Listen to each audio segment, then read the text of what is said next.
हम्म तो उम्मीद करते हैं कि कल का लेक्चर समझ में आया होगा, पसंद हुआ होगा। कल का लेक्चर कल हम लोग थे भौतिक और रासायनिक परिवर्तन के बारे में पढ़ रहे थे, जहाँ एक और भौतिक परिवर्तन किसे कह रहे थे, वैसे परिवर्तन जो अस्थायी होते हैं। अस्थायी से मेरा मतलब क्या था कि जो रिवर्स हो सकते हैं, जो परमानेंटली नहीं ट्रांसफॉर्म होते। लेकिन रासायनिक परिवर्तन क्या होते हैं, परमानेंटली ट्रांसफॉर्म हो जाते हैं, वो दोबारा से आप उनको रिवर्स नहीं कर सकते हो। ये दोनों के बीच में बेसिक अंतर था। आज का हम लोगों का टॉपिक होगा विलयन। विलयन के बारे में आज हम लोग पढ़ेंगे।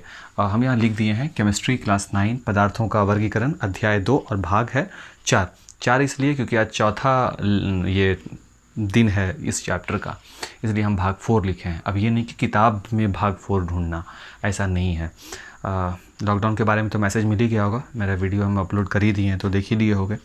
तो पढ़ाई अब ऐसी चलेगी और आपके आसपास वैसे दोस्त होंगे जो अभी भी इस इंतज़ार में होंगे कि लॉकडाउन खुलेगा और पढ़ाई होगी आराम से कोचिंग्स में। तो ऐसा मुमकिन नहीं है। हाँ, चोरी छुपा करके क्लास व्लास हो सकता है, शायद कहीं हो, लेकिन हम और तुम अच्छे से वाकिफ़ हैं कि हम लोगों को नियम के साथ चलना चाहिए, क्योंकि ये ट्यूशन है, पढ़ाई है, और अगर नियम हम ही लोग तोड़ेंगे तो फिर सब में और हम में फ़र्क क्या रह जाएगा। ठीक है, तो हम लोग इस पर काम करेंगे, इसको समझेंगे। तो केमिस्ट्री क्लास 9 पदार्थों का वर्गीकरण में आज का जो पहला टॉपिक है, उस टॉपिक का नाम है विलयन किसे कहते हैं। टॉपिक का नाम है विलयन किसे कहते हैं। पहला प्रश्न, विलयन किसे कहते हैं। तो विलयन किसे कहते हैं। विलयन के बारे में बात है कि विलयन दो या दो से अधिक पदार्थों का एक समांगी मिश्रण होता है। समांग का मतलब होता है कि जिसमें एक पदार्थ के कण दूसरे पदार्थ के कणों में अच्छे तरीके से मिक्स होते हैं। विलयन के बारे में यह है। लेकिन एक विलयन का जो निर्माण होता है उसके बारे में आपको ये समझना होगा कि विलयन के निर्माण के लिए दो चीज़ होना चाहिए, एक विलेय, दूसरा है विलायक।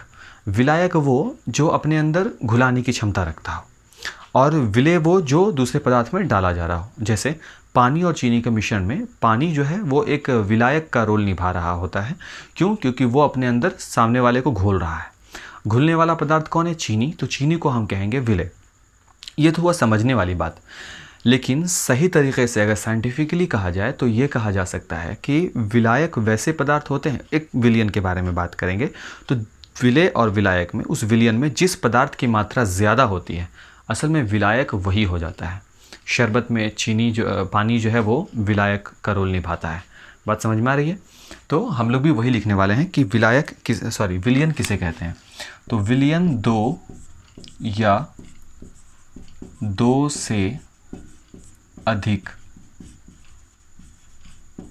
पदार्थों का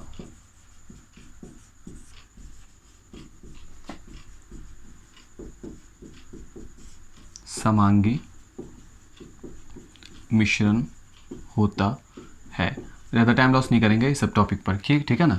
इसका मतलब यह है कि अगर एक विलयन का निर्माण करेंगे हम, तो एक विलयन के लिए आपको क्या क्या चीज़ चाहिए, एक विलेय चाहिए और एक विलायक चाहिए। विलेय प्लस विलायक।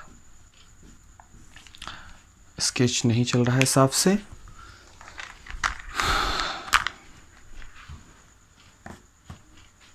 तो विलयन किसे कहेंगे? विलयन दो या दो से अधिक पदार्थों का समांगी मिश्रण होता है, और विलयन इज इक्वल टू विलेय प्लस विलायक। तो मेरे पास दूसरा सवाल आ जाता है कि विलेय क्या होंगे और विलायक क्या होंगे। तो विलेय और विलायक को भी हमसे पूछा जा सकता है। तो अगला हम क्वेश्चन बना देंगे कि विलेय तथा विलायक को परिभाषित करें। विलेय तथा विलायक को परिभाषित करें। तो विलेय और विलायक के बारे में अभी जस्ट बताया बाबू कि जिसकी मात्रा किसी विलयन में जिस पदार्थ की मात्रा ज़्यादा होती है। तो विलेय और विलायक के बारे में हम दोनों बातें लिखेंगे। विलेय,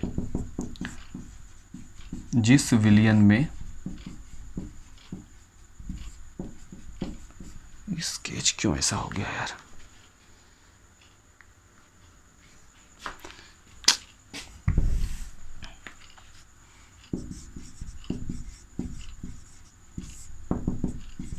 वह पदार्थ जो विलायक में घुलकर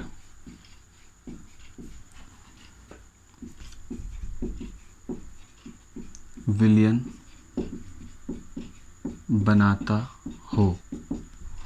जैसे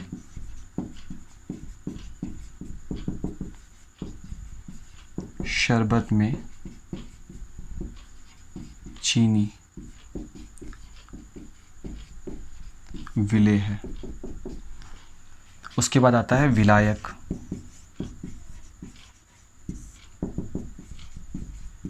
वह पदार्थ जो विलेय को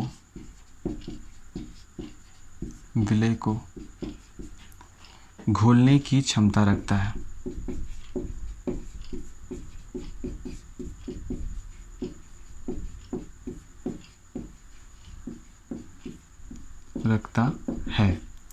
जैसे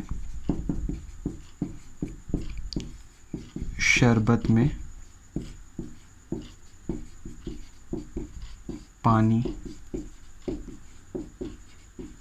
विलायक है। चलिए भाई, बेसिक कंटेंट तो पूरा हो गया। बेसिक क्या है? तो बेसिक चीज़ ये हो गया हम लोगों के बारे में। सबसे पहला प्रश्न था विलयन क्या है? तो दो या दो से अधिक पदार्थों का समांगी मिश्रण। तो दो या दो से अधिक पदार्थ उसका एक समांगी मिश्रण हो। और किसी भी विलयन में जो बेसिक चीज़ जो हमको देखने के लिए मिलता है वो यही दो चीज़ है। एक होता है विलेय, दूसरा होता है विलायक। ठीक है। और विलेय और विलायक को अगर आएगा क्वेश्चन कि परिभाषित करें, तो विलेय और विलायक को कैसे परिभाषित करेंगे? तो हम लिखेंगे विलेय। विलेय किसे कहेंगे? तो विलेय वह पदार्थ होता है जो विलायक में घुलकर विलयन बनाता है। तो जो विलायक में घुलेगा, यानी कि अगर आप शरबत में हो तो शरबत में चीनी जो है वो एक विलेय का रोल निभा रहा होगा। वो इसलिए क्योंकि चीनी ही है जो पानी में घुलता है। तो जो विलायक में घुल जाए, विलायक कौन हो गया? पानी। यूनिवर्सल सॉल्वेंट है ये। यूनिवर्सल का मतलब कि सबसे बेहतर घोलने का क्षमता कौन रख रहा है? यहाँ पर पानी रखता है। इसलिए पानी को हम लोग विलायक बोलते हैं। शरबत में चीनी विलेय है क्योंकि चीनी ही पानी में घुलता है। और विलायक किसे कहते हैं? तो विलायक वह पदार्थ होता है जो विलेय को घोलने की क्षमता रखता है, यानी जो अपने अंदर विलेय को घोल लेता है उसको हम लोग विलायक बोलते हैं। इसका मतलब ये हो गया कि शरबत में पानी है जो विलेय को अपने अंदर घोल लेता है ना, चीनी को, नींबू को, नमक को, सबको अपने अंदर घोल लेता है। तो यानी शरबत के केस में पानी जो है वो एक विलायक है। क्लियर हो गया बात यहाँ पर?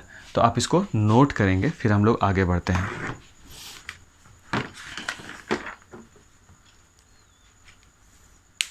ठीक है। तो विलयन में आए हैं, तो अब हम लोग विलयन के प्रकार को भी जानेंगे। ठीक है।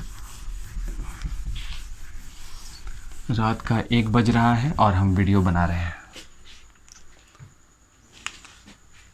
क्वेश्चन नंबर 3, विलयन के प्रकार को स्पष्ट करें। विलयन के प्रकार को स्पष्ट करें, यानी विलयन कितने प्रकार के होते हैं आप वो बताना है। ठीक है।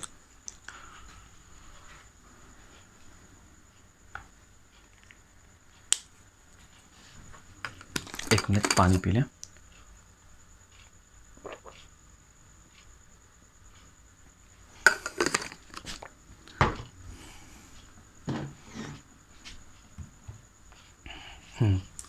तो विलयन के प्रकार को स्पष्ट करें, तो इसका जवाब क्या लिखेंगे कि विलयन के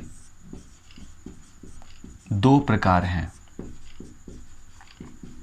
2 प्रकार हैं। विलयन के 2 प्रकार हैं। पहला प्रकार कौन है? तो पहला प्रकार है संतृप्त विलयन। संतृप्त विलयन, ये विलयन का पहला प्रकार होगा। संतृप्त विलयन एक ऐसे विलयन को कहते हैं जिसमें विलेय की मात्रा, अब विलेय समझ में आ रहा है ना, जो घोला जाता है पानी में, ऐसे समझते हैं इसको। सिंपल देखो बाबू, कई दफ़ा ऐसा होता है ना कि शब्दों के जाल में फंसने से कहीं बेटर है कि छोटे छोटे हल्के हल्के पॉइंट्स को ही उठाया जाए। और अभी जिस तुम स्टेट में हो, जिस अवस्था में अभी तुम हो, क्लास 9 में हो, शुरुआत में हो, और पहली बार तुम्हारे पास कुछ ऐसा माध्यम हुआ है ऑनलाइन पढ़ना, तो ये सब तुम्हारे लिए थोड़ा सा ऑड हो सकता है। किसी के लिए भी ये ऑड होगा। हम रहते तो मेरे लिए भी ये ऑड होता। खैर मेरे टाइम में तो स्मार्टफोन था ही नहीं जब हम 9 में थे, तो बड़ा ही अजीब होता नहीं उस टाइम। अगर ऐसा होता तो कुछ नहीं रहता। एक वो था, नोकिया का फ़ोन था, और नोकिया के फ़ोन में वो मोबाइल था, वो गेम, वो कौन था वो जो सांप वाला रहता है, सांप बड़ा होता जाता है। तो ये जो 56 दिन 60 दिन जो गुजरा है ना, वो सांप ही को बड़ा करते हुए गुजारते हैं हम लोग। कोई मोबाइल नहीं, कोई इंटरनेट नहीं, कोई टीवी नहीं, मतलब टीवी तो था, सिर्फ वो DD1 था, नेशनल चैनल। बहुत बहुत अजीब होता वो तो। खैर आगे बढ़ते हैं। तो विलयन के दो प्रकार हैं। संतृप्त विलयन बोलते हैं बाबू, जब तुम शरबत बना रहे होते हो तो शरबत में पानी, नमक, नींबू, चीनी सब डालते हो। एक उसके बाद फिर जब तुम टेस्ट करते हो उसको तो उसमें खट्टापन थोड़ा कम लगता है तो तुम उसमें नींबू देते हो। एक स्टेट ऐसा आता है जब तुम ये चेक करते हो कि इसमें नींबू, नमक, चीनी और पानी का परफेक्ट कॉम्बिनेशन बन गया है। इसमें कोई भी चीज़ अब तुम वहाँ से ज़्यादा नहीं डाल सकते, इसलिए नहीं डाल सकते कि अब वो बर्बाद हो जाएगा, बेकार हो जाएगा। वो जो अवस्था तुम प्राप्त किए हो ना शरबत का, वो एक संतृप्त विलयन की अवस्था है, क्योंकि इसमें अब और किसी भी चीज़ की मात्रा, चाहे तुम उसमें थोड़ा सा पानी ज़्यादा दे दो तो कॉम्बिनेशन बिगड़ सकता है, नींबू दे दोगे तो शायद खट्टा हो जाए, उसमें तुम चीनी दे दो तो शायद ज़्यादा मीठा हो जाए। यानी तुम एक ऐसे स्टेट में पहुंच चुके हो, अब वहाँ से किसी भी एक चीज़ की मात्रा अगर तुम ज़्यादा करते हो तो वो बर्बाद हो जाएगा, बेकार हो जाएगा बना हुआ चीज़। इसका मतलब है कि इसी को कहेंगे संतृप्त विलयन, जिसमें विलयन का एक ऐसा प्रकार जिसमें विलेय की यानी कि चीनी, नमक, नींबू, जिसमें विलेय की और अधिक मात्रा डालना उचित नहीं है, डाला ही नहीं जा सकता, बेकार हो जाएगा। इसी को हम लोग बोलते हैं संतृप्त विलयन। बात समझ में आ रही है ना? ठीक है, तो वही लिखेंगे हम लोग। संतृप्त विलयन क्या है? तो लिखेंगे विलयन का एक ऐसा प्रकार, विलयन का एक ऐसा प्रकार जिसमें विलेय की और अधिक, जिसमें विलेय की और अधिक मात्रा नहीं डाली जा सकती। शॉर्ट लगा लगता है कहीं वेट मिनट। हाँ, लगता है तार में कुछ प्रॉब्लम आ गया है। खैर कोई बात नहीं। जिसमें विलेय की और नहीं डाली जा सकती। संतृप्त विलयन, विलयन का एक ऐसा प्रकार है जिसमें विलेय की और अधिक मात्रा ही नहीं डाली जा सकती। यानी इसमें विलेय की मात्रा बिल्कुल सेटिस्फाई है, अब आप और नहीं डाल सकते हो, तो उसको हम लोग बोलेंगे संतृप्त विलयन। दूसरा है नंबर ख, असंतृप्त विलयन। ठीक, इसका उल्टा हो जाएगा, इसके नाम से जाहिर है।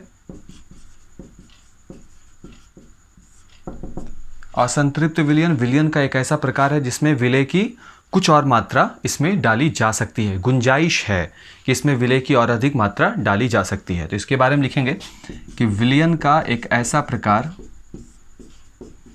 विलयन का एक ऐसा प्रकार जिसमें विलेय की और कुछ मात्रा डाली जा सकती है। तो कहने का मेरा मतलब यह हो रहा कि यहाँ पर हो रहा है कि विलयन तो है, सब विलयन है ना, तो विलयन का भी अपना अपना टाइप है, अपना अपना एक प्रकार है। एक तरह का विलयन ये जिसमें जो बिल्कुल इतना ज़्यादा फिक्स्ड हो कि इसमें कोई और दूसरा चीज़ शामिल किया ही नहीं जा सकता, कोई भी इसमें दूसरा वैल्यू डाला और भी ज़्यादा विलेय की मात्रा डाली ही नहीं जा सकती, वो संतृप्त हो गया। विलयन का एक ऐसा प्रकार भी संभव है जिसमें और अधिक मात्रा डाली जा सकती है, गुंजाइश है, वो हो गया असंतृप्त विलयन।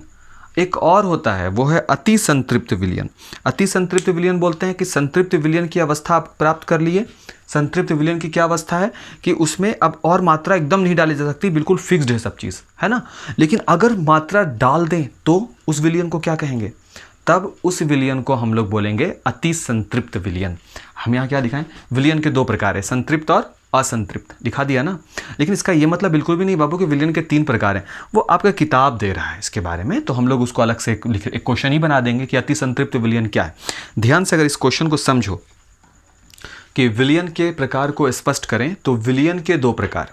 प्रकार नंबर 1 संतृप्त विलयन, विलयन का एक ऐसा प्रकार जिसमें विलेय की और अधिक मात्रा शामिल की जा सकती, और अधिक मात्रा शामिल ही नहीं जा सकता, मतलब इसमें अब और आप मिक्स नहीं कर सकते हो, इसको हम लोग बोलेंगे संतृप्त विलयन। असंतृप्त विलयन बोलेंगे जिसमें विलयन, इसमें गुंजाइश हो कि इसमें थोड़ी सी मात्रा को डाला जा सकता है, इसको हम लोग बोलेंगे असंतृप्त विलयन।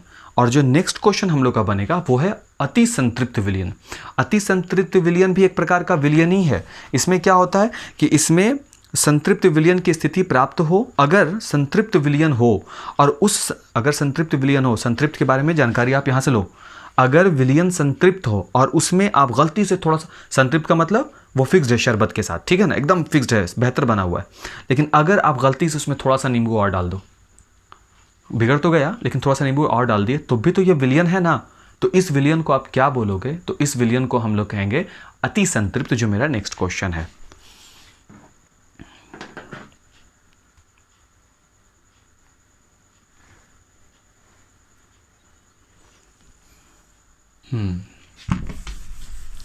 तो आगे बढ़ते हैं।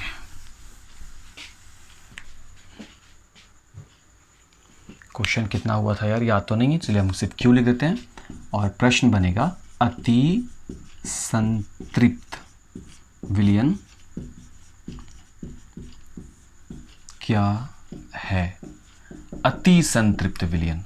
अति संतृप्त का मतलब संतृप्त विलयन में विलय की अधिकतम मात्रा घुली हुई थी, अब और घोलने की गुंजाइश नहीं है। लेकिन अगर उसी संतृप्त विलयन में जिसमें विलय की अधिकतम मात्रा घुली हुई है, उसमें अगर गलती से और मात्रा घोल दी जाए तो ये विलयन क्या कहलाएगा?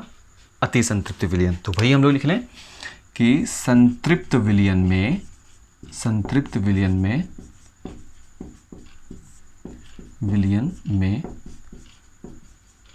विलय की अधिकतम मात्रा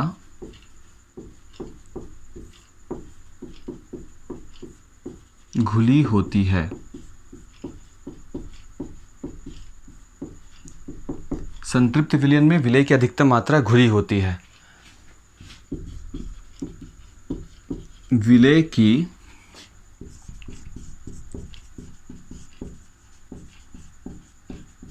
अधिकतम मात्रा से भी अधिक विलय की अधिकतम मात्रा इसमें है और उसके अधिकतम मात्रा से भी थोड़ी ज़्यादा हो, तो विलय की अधिकतम मात्रा से भी अधिक विलय को विलायक में घोला जाए, तब जो विलयन बनेगा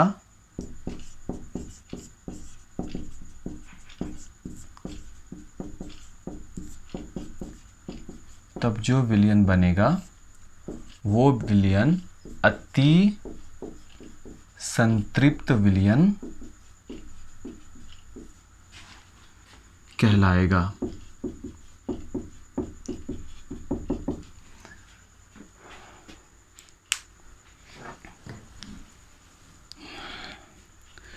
संतृप्त विलयन जिसमें विलय की अधिकतम मात्रा घोल दी गई है, अब और घोली नहीं जा सकती, वो हो गया संतृप्त विलयन।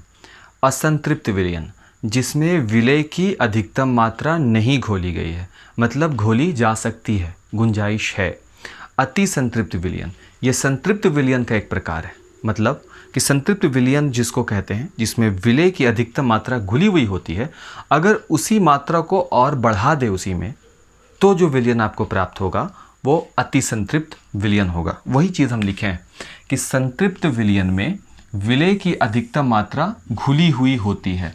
अधिकतम मात्रा का घुली होने का मतलब ये हुआ कि इसमें कुछ और ज़्यादा घोलने की कोई गुंजाइश नहीं है या फिर कोई आवश्यकता ही नहीं होती। लेकिन अगर विलय की अधिकतम, यहाँ है ना विलय, अगर विलय की अधिकतम मात्रा से भी अधिक, उससे भी ज़्यादा विलय को उसी विलायक में घोल दिया जाए, जब भी हम विलय बोले ना तो तुम ये बात एज्यूम करना कि वहाँ पर चीनी के बारे में बात हो रहा है, ठीक है। और विलायक वर्ड बोलेंगे तो तुम पानी समझना, देखोगे ये समझ में आने लगेगा। उसके बाद पढ़ना कि अधिकतम मात्रा से भी अधिक विलय को विलायक में घोला जाए तो बनने वाला विलयन अति संतृप्त विलयन कहलाता है। तो विलयन एक समांगी मिश्रण हो गया जिसमें दो चीज़ का होना ज़रूरी था, एक है विलय, दूसरा है विलायक। विलय के बारे में बात किए जो किसी विलायक में घुलकर विलयन का निर्माण करता हो, और विलायक बोलते हैं जो अपने अंदर घोलने की क्षमता रखता है। मिक्स हो गया और बन गया विलयन। विलयन के कितने प्रकार हैं? तो विलयन के 2 प्रकार हो गए। प्रकार नंबर 1 है संतृप्त विलयन और दूसरा है असंतृप्त विलयन। संतृप्त विलयन उस विलयन को कहेंगे जिसमें और अधिक विलय को घोलने की क्षमता नहीं होती, यानी विलय अपने सबसे अधिकतम वैल्यू पर होता है। असंतृप्त विलयन जिसमें विलय की मात्रा कम होती है और इसमें और अधिक विलय को घोलने की क्षमता है, और अधिक विलय इसमें घोला जा सकता है। तीसरा जो एक क्वेश्चन बनाया हम लोग वो था अति संतृप्त विलयन किसे कहते हैं। तो अति संतृप्त ऐसे विलयन होते हैं जिसमें विलय की और अधिक मात्रा को घोला जाना संभव तो नहीं है, लेकिन ये संतृप्त विलयन एक प्रकार है जिसमें विलय की अधिकतम मात्रा से भी अधिक विलय की मात्रा को घोल दिया जाता है और हमको अति संतृप्त विलयन प्राप्त हो जाता है। अब हम लोग इसको थोड़ा नोट करोगे ताकि हम आगे चलें। हो गया यहाँ तक? इसको हम मिटा रहे हैं। ठीक है, विलयन के ही सेगमेंट पे हम लोग हैं टच कर रहे हैं, तो हम लोग प्रश्न भी विलयन से ही उठाने वाले हैं कि नेक्स्ट क्वेश्चन हम लोग का होगा वास्तविक विलयन, निलंबन और कोलाइड में समझाना है। वास्तविक विलयन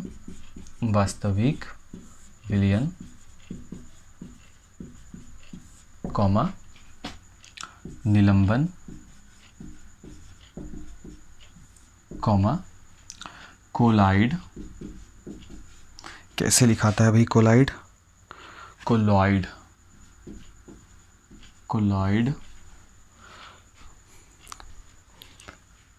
को स्पष्ट करें। ये हो गया अगला प्रश्न हम लोगों का। वो प्रश्न है वास्तविक विलयन, निलंबन और कोलाइड को स्पष्ट करें। विलयन के बारे में जानना और उसके बाद वास्तविक विलयन, निलंबन और कोलाइड, ये बहुत ही इंपॉर्टेंट टॉपिक है बाबू। इसको हम लोग को अच्छे तरीके से समझना होगा। देखो, वास्तविक विलयन तो हो गया बाबू, वो समांगी हो गया। समांगी का मतलब क्या होता है?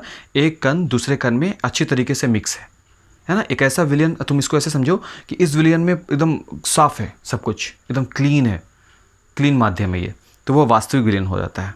ठीक है, फिर आता है निलंबन की बारी। तो निलंबन में एक पदार्थ के कण जो दूसरे में मिक्स्ड होते हैं ये अलग अलग होंगे, साफ दिखेंगे। जैसे कि कीचड़ में अगर तुम पत्थर मारते हो तो कीचड़ अलग होता है और पत्थर अलग होता है। देख रहे हो, यहाँ भी विलयन है, कीचड़ में पत्थर है बट वो पत्थर और कीचड़ दोनों अलग अलग है। तो ये तुम समझ सकते हो, ये निलंबन का एग्जाम्पल हो सकता है।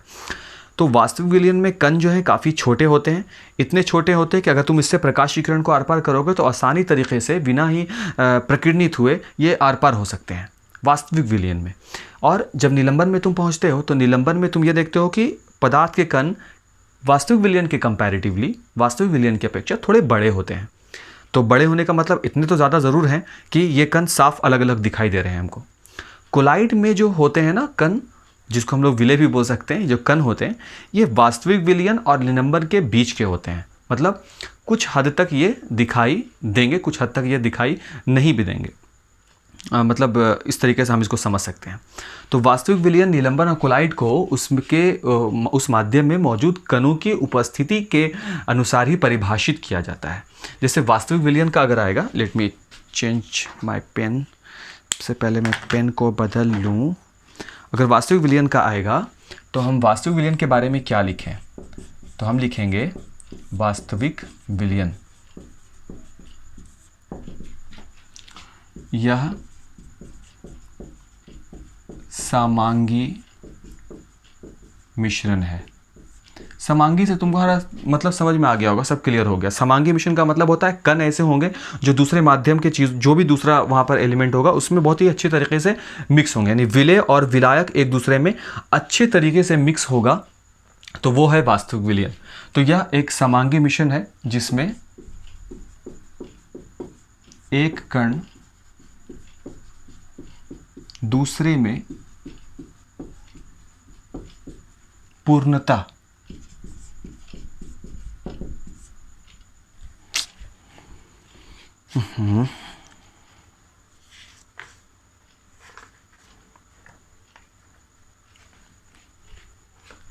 एक कण दूसरे में पूर्णता मिश्रित होते हैं। मिश्रित ऐसे होता ना, मिश्रित होते हैं। एक कण दूसरे में पूर्णता मिश्रित है तो इसमें पदार्थ के कणों का आकार कितना होगा? कणों का आकार जो इसमें होता है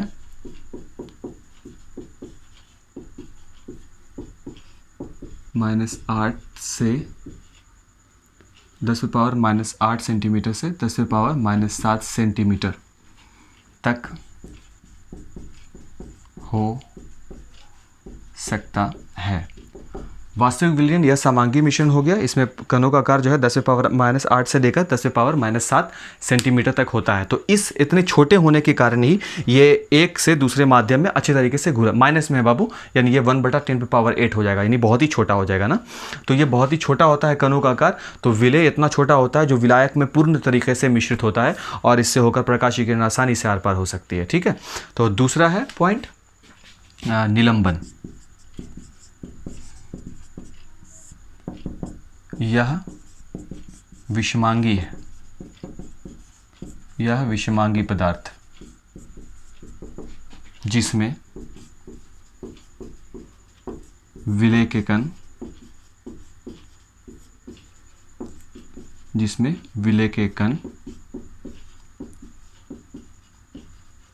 विलायक में पूर्ण रूप से, यह विषमांगी पदार्थ है जिसमें विलय के कण विलायक में पूर्ण रूप से नहीं घुले होते। ओके, विलय के कण विलायक में पूर्ण रूप से नहीं घुले हुए होते।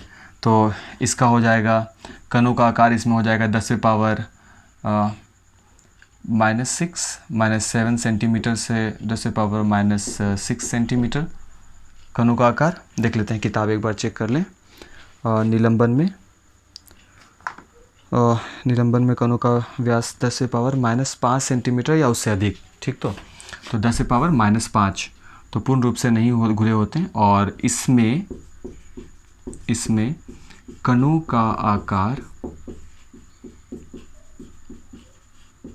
10⁻⁻5 सेंटीमीटर या उससे अधिक व्यास का होता है। अच्छा, निलंबन हो गया ना। अब तीसरा कौन है भाई? तीसरा है कोलॉइड। बड़ा कड़ा नाम है इसका। तीसरा है कोलॉइड। तो कोलॉइडी माध्यम किसे कहेंगे? कोलॉइडी माध्यम किसे कहेंगे? तो इस माध्यम में विलय के कणों का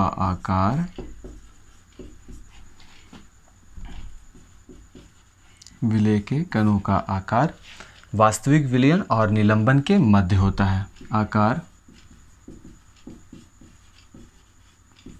वास्तविक विलयन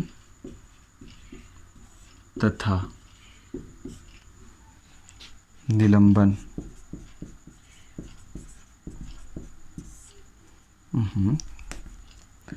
वास्तविक विलयन तथा निलंबन के मध्य होता है। वास्तविक विलयन और निलंबन के मध्य का मतलब ये हो गया, ये अगर 10⁻⁻8 से हुआ है और ये 10⁻⁻5 पेंट किया है, तो जो कोलॉइड होगा वो -7 से -6 होगा। तो इसमें कणों का आकार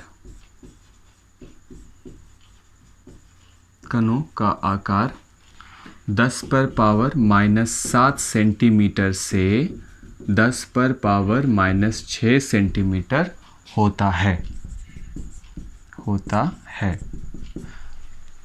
भाई इसको पहले आप नोट करेंगे, नोट करने के बाद हम फिर आगे बढ़ते हैं।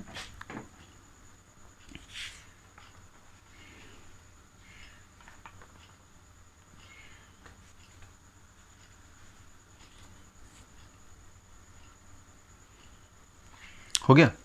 तो हम लोग देखते हैं, इसको समझते हैं। तो वास्तविक विलयन एक ऐसा विलयन होता है, रेड पेन कहाँ गया भाई? तो वास्तविक विलयन ऐसा विलयन होता है जिसमें कणों का जो आकार है, कणों का जो व्यास है, वो 10⁻⁻8 सेंटीमीटर से -7 सेंटीमीटर होता है, यानी कि छोटा होता है। ठीक हो गया? निलंबन जो होता है इसमें कणों का आकार जो है वो 10 पे पावर -5 सेंटीमीटर या उससे भी ज़्यादा अधिक व्यास वाला हो सकता है। ठीक है। कोलाइड में क्या देखते हैं हम कि इसमें विलय के कणों का आकार जो है वो वास्तविक विलयन जो -8 से -7 के बीच था और निलंबन जो -5 था उसके बीच है, -7 सेंटीमीटर से लेकर 10 पावर -6 सेंटीमीटर।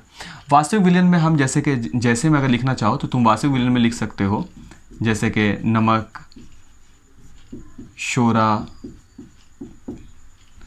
समझ में भी नहीं आएगा ना, नमक का तुम विलयन देख सकते हो। नमक का अगर तुम पानी में विलयन क्रिएट करोगे, विलयन बनाओगे नमक का, तो तुम क्या देखते हो? नमक के विलयन में तुम ये देखोगे कि बहुत ही इतना बेहतर विलयन बनेगा जिससे होकर तुम आसानी से आर पार देख सक रहे हो। तो वो है नमक का विलयन और वो विलयन तुम्हारा कहलाएगा वास्तविक विलयन। ठीक है। फिर दूसरा आता है निलंबन। निलंबन यह विषमांगी पदार्थ है और इसमें पदार्थ के कणों का आकार बड़ा होता है, 10 पावर माइनस इसके तुलना में बड़ा होता है, क्योंकि ये पावर -8 साथ है, ये पावर -5 ही है, तो इसका मतलब ये बड़ा होगा। जैसे कि कीचड़ हो सकता है, क्योंकि कीचड़ में जो भी एलिमेंट होते हैं वो तुमको दिख रहे होते हैं, उसमें पत्थर होता है गिरा हुआ, तो वो तुमको दिख रहा होता है, तो कीचड़ का तुम उदाहरण इसमें ले सकते हो, जो निलंबन का उदाहरण है। कोलाइड में क्या होता है कि नमक जितना क्लीन भी नहीं होता और कीचड़ के जितना उसमें जितना कंटेंट मिला है उतना साफ भी नहीं होता, इन दोनों के बीच का होगा। नमक के जितना क्लीन विलयन भी नहीं होगा और ना ही कीचड़ के जितना साफ दिखने वाला कि उसमें क्या क्या चीज़ मिला हुआ उतना भी साफ नहीं होगा। तो ऐसा कौन सा विलयन है? तो वो विलयन हो सकता है दूध। देखते हो ना, दूध लिक्विड है, क्या वो पानी है? नहीं है, लेकिन उसका एक कलर है वाइट, लेकिन उस वाइट चीज़ को तुम अलग कर पा रहे हो? नहीं कर सकते हो, बात समझना। तो वो तुम्हारा कोलाइड का उदाहरण है। किताब अगर तुम पेज नंबर 34 देखोगे, 34 में है, हाँ 34 नंबर पेज में, तो तुम्हारे पास बहुत सारा एग्जाम्पल है, उन एग्जाम्पल्स को ज़रूर जहन में रखना है। ठीक है, आगे देखते हैं क्या बचा। ठीक है, ब्राउनी गति बचा है और टिंडल प्रभाव बचा, तो ये दो चीज़ बता करके ही हम एंड करेंगे आज का।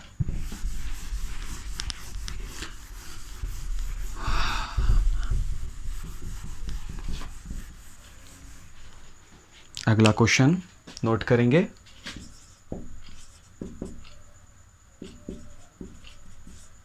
ब्राउनी गति एवं टिंडल प्रभाव क्या है? तो ब्राउनी गति और टिंडल प्रभाव के बारे में हम लोग को जान। ठीक है, क्वेश्चन लिख लीजिए पहले।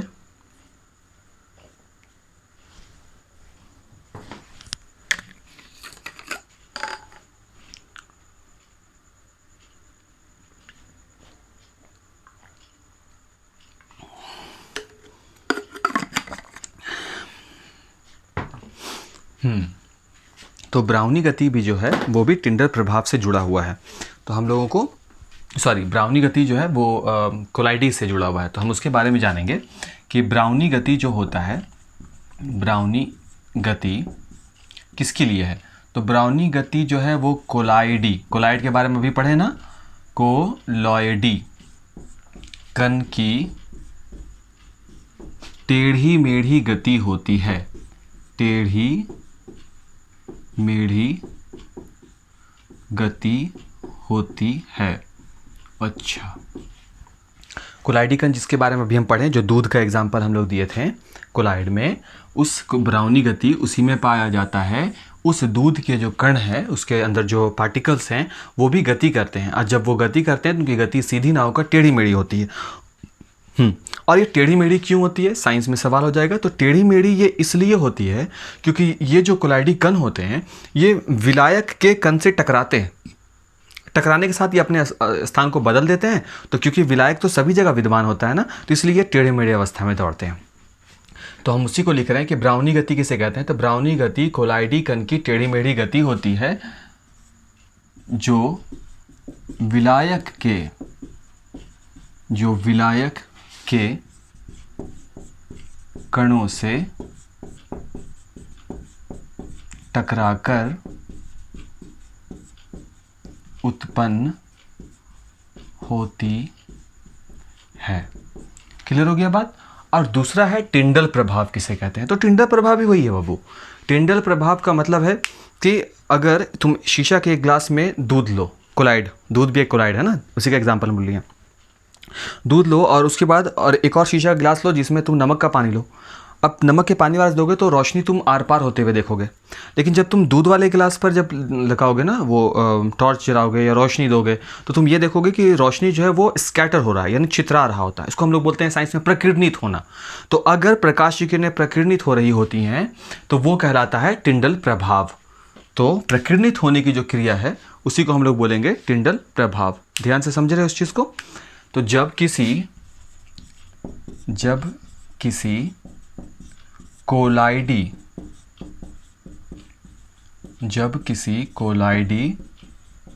माध्यम से होकर प्रकाश किरण पुंज, हम तो तबाह हैं इंक से ही, अभी सब खत्म होता, हम ध्यान नहीं दिए थे। जब किसी कोलाइडी माध्यम से होकर प्रकाश किरण पुंज को गुजारा जाता है तो प्रकाश के प्रकीर्णन का मतलब स्कैटर होना, प्रकाश की किरण का छितराना। प्रकाश के प्रकीर्णन की घटना दिखती है, प्रकाश के प्रकीर्णन की घटना दिखती है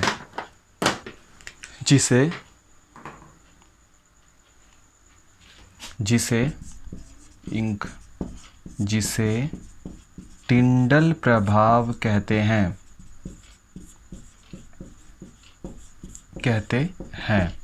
क्या बताया भाई? ब्राउनी गति के बारे में सबसे पहले था।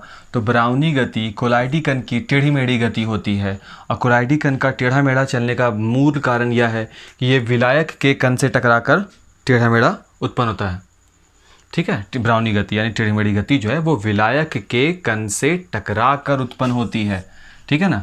और जब किसी कोलाइडी माध्यम से होकर प्रकाश किरण पुंज को गुजारा जाता है तो प्रकाश के प्रकीर्णन की घटना दिखाई देती है, और जिसे हम लोग टिंडल प्रभाव भी कहते हैं। अगर ये प्रैक्टिकल तुम ना कर पाओ तुम टिंडल प्रभाव तुमको बता सकते हैं। कुहासा अगर लगता है जाड़ा के मौसम में तो तुम टॉर्च जलाते हो तो तुम देखते हो कि रोशनी दूर तक तो नहीं जाती, बट जहाँ पर होते हो वहाँ से रोशनी थोड़ा सा वाइट सा दिखाई देता है। तो ये भी टिंडल प्रभाव का एक उदाहरण हो सकता है। ठीक है ना। तो ये दोनों भी आपका हो गया कंप्लीट। अब कुछ काम हम दे रहे हैं जो तुमको घर पे करना होगा। तुम ऐसा काम करोगे बिना कहीं से कुछ देखना नहीं है कि कोई किताब का हेल्प लेना है या किसी सीनियर से, नहीं, बिल्कुल भी नहीं। तुम एक काम करोगे, तुम इसका अति लघुत्तरीय प्रश्न कंप्लीट करोगे, और जिस दिन अब हम केमिस्ट्री पढ़ाएंगे तो उस दिन इसको डील करेंगे। ठीक है ना। कल हम लोग पॉलिटिकल पढ़ेंगे, राजनीतिक शास्त्र पॉलिटिकल पढ़ेंगे। ये वीडियो जो है बाबू, तुम ही कुछ बच्चे हो जो जिनसे हम बात किए हैं, जो हमसे मिलने आए हो, जिनके गार्जियन हमसे आकर मिले हैं, तो उन्हीं बच्चों को एक लिंक के थ्रू जाएगा, तुम्हारे पास जाएगा ये वीडियो। तो इस बात का ख्याल रखना कि तुमको ये लिंक किसी और के साथ शेयर तब तक नहीं करना है जब तक कि हम ना बोलें, भूल से भी नहीं। हमको पता चल जाएगा कि ये लिंक तुम किसके साथ शेयर कर रहे हो तो फिर दिक्कत हो जाएगा, क्योंकि फिर हम तुम्हारे साथ ये लिंक शेयर करना बंद कर देंगे। लॉकडाउन एक्सटेंड कर गया है 31 मई तक, तो अब हम लोग को पढ़ाई इसी से करनी है। ज़्यादा से ज़्यादा कमेंट करो, बनाओ। दूसरा चीज़ भी अगर पूछना हो, लाइक फिजिक्स पढ़ रहे थे, फिजिक्स से पूछना हो, मैथ पढ़ रहे थे, मैथ से पूछना हो, कमेंट ज़रूर करो, ज़रूर पूछो। ठीक है। और अगर आसपास कोई बच्चा हो जो समझ में उसको नहीं आ रहा हो कि कैसे पढ़ाई करनी है, ऑनलाइन मोड क्या होता नहीं होता, उसको भी समझाओ। और हम लोग अपना एक कम्युनिटी बना सकते हैं यार, तो उनको भी हम लोग हमसे कनेक्ट कराओ, और कल ज़रूर मिलो वैसे बच्चे जिनको एडमिशन लेना है। ठीक है। ठीक है, थैंक यू। कल मिलते हैं फिर, पॉलिटिकल साइंस के साथ कल मिलते हैं। बाय।